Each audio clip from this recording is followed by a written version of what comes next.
So, first thing first, guys, how are you? Good, doing Great. well, yeah. Good to hear. Yeah. Before we talk about the new album, I'd like to jump back a little bit. You met very early in life. Yeah. What role did music play in your friendship initially? Well, I think originally when we first started hanging out as friends, we would trade CDs back and forth. And one CD I remember in particular was a Busta Rhymes album that Sarah let me borrow that we really liked. It was called Extinction Level Event was the name of the album. And I borrowed it and didn't give it back to her for like over a year, and it was all scratched up, like really bad. True story. Yeah. And I said I'd get her a new one, but I never did. Sarah, do you remember why you bought that album? Yeah, I was a huge fan of Busta Rhymes. I was introduced to him. I think it was his first record, that Woo-Ha song. Woo-Ha, Woo-Ha. Didn't it have Give Me Some More? No, that was Extinction Level, right? Oh, okay, yeah. But I was introduced to. Gotcha. Yeah. Yeah, I remember that song coming out, and everyone was like, "Who is this art? Who is this guy? This guy's awesome." Yeah. And then I spent all my money on that CD when they were like $25, and yeah, huge fan of Busta Rhymes. Still am. Well, I was gonna ask, in hindsight, what made his music so good? I don't know. It was different. I always like the sampling and. The sampling and the beats and stuff on like Extinction Level Event, that song Give Me Some More. They sample Bernard Herrmann off of Psycho. Yep. And Love that song. The way he spits is like he can like so fast, like faster than anybody I've ever heard. Except for there's this one dude, but I forget his name. Based out of like Minneapolis. So early on, was it pretty much hip hop that kind of captivated you, or did other types of music seep in? Well, I guess for us, hip hop was the first passion that we found from one another. Yeah, it was our first common bond. Yeah. But I mean, I grew up listening to everything. I grew up on the Beatles and jazz and classical music and David Bowie and Pink Floyd, stuff like that. Just from my parents, Led Zeppelin, bands like classic rock and or whatever, and jazz and classical. But I think growing up in the 80s and 90s as kids, like hip hop was a real big influence on us, because it's just like it was really coming into the the kind of mainstream in a way for especially for sheltered kids from the middle of nowhere. We could wake up and watch Yo MTV Raps or whatever and watch Cypress Hill videos and get into Wu-Tang and this, that, and the other thing. So that was, hip hop is definitely a big thing that we grew up on. And obviously, it still plays a role. Oh yeah, absolutely. But before we get into that, you went your separate ways for a while. When you were younger, I believe you went to art school, studied visual arts, and you played in a band in New York. Yeah, I moved to New York and I played in a band with my brother, and I played guitar.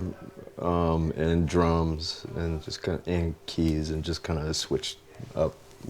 And when did you kind of reconnect? Did you know you wanted to make music together at that point?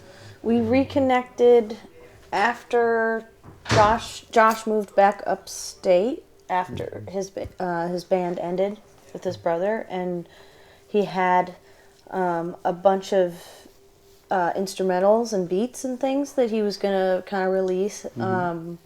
Demo songs too, yeah. And he asked me to sing on one of the songs that he wrote, and I said yes because I was a huge fan of him. Really excited that he was doing this in general, music in general. Sure. I thought it was so cool and admirable, and Then he asked me to sing on something, and it worked out really, really well. And so we decided to start writing music together and playing music together. Before that moment, did you sing before? Did you know you could sing? Yeah. I grew up singing. Okay. To the radio. Right. I mean, nothing professional or legit, but I knew I could sing, and I could play piano a little bit. And Josh taught me the rest. Josh taught me how to write and produce and record my ideas, and we worked as a team. Taught me how to play guitar and play bass too, and a little bit of drums. Drums. Well. Taught me how to play the drums. Yeah.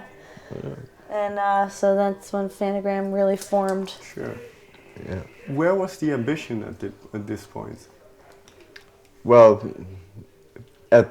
by the time Sarah and I started making music together, the ambition was, you know, it was like, we're just going to do this. We're going to take it to the top. We're going to do whatever we can. So we put 100% of our effort into being a band, and we didn't mess around with it. We just took it very seriously. And, you know, we at the time, we were dating at the time as well. And we both wanted to travel and do stuff like that. And I was like, listen, like, we'll give it a 5-year plan. If we don't get signed by like an indie label or anything, then, you know, we'll keep going. But I guarantee you within 5 years, something's going to happen. Mm-hmm. It happened a lot quicker than that. But it allowed us to, like, playing in a band allowed us to travel and do everything. So we really focused and took it very seriously. You say it happened a little bit quicker than 5 years, but... Yeah, well, a lot quicker, rather, yeah. But is it difficult, in a way, to break into the music industry? Because I also came across something where it said that you handed out records on the corner of the street. And so what were those early days like? Was it a struggle? Well, it was a hustle. It wasn't really a struggle, because we were having fun and making music and being creative, and it was just... We just wanted to make music that we would like to hear, because we were kind of sick of everything else that was around, and we wanted to share it with other people. So at the time, Sarah would print out like 100 handmade like jewel cases out of like, they looked really cool, out of like recycled paper bags or whatever, and we just hand them out, be like, check it out. And we developed a good fan base in upstate New York, and it just kind of snowballed from there. Did you feel that you had your sound or your direction at this point? Yeah, absolutely. I think we started from the beginning. We knew exactly what we wanted to do. Yeah. This might be a difficult question to answer, but how did you know so clearly what you wanted?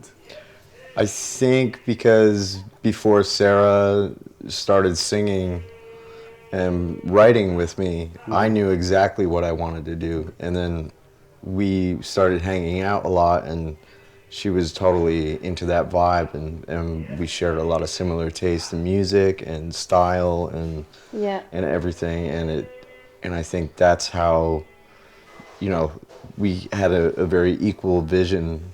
Yeah, we did, and we wanted to do something. We knew we wanted to do something different. We wanted to do something fresh and new, and we looked up to Outkast in that way. We were Gemini. Josh is a Gemini. I'm an Aquarius, so we called ourselves Aquemini, just to kind of push ourselves to do something fresh and new. And we used both of our inspirations with visuals, and incorporated that and took that very serious. It was very important for us to be, we wanted to be a two-piece band with beats behind us, and we're playing on top of the beats, no drummer, and we wanted visuals, and we wanted that to be the vibe, and just I think from us having that same kind of drive, now we have 2 other people in the band, so we're a lot more dynamic live, but we also incorporate still even more visuals because we're very visual writers.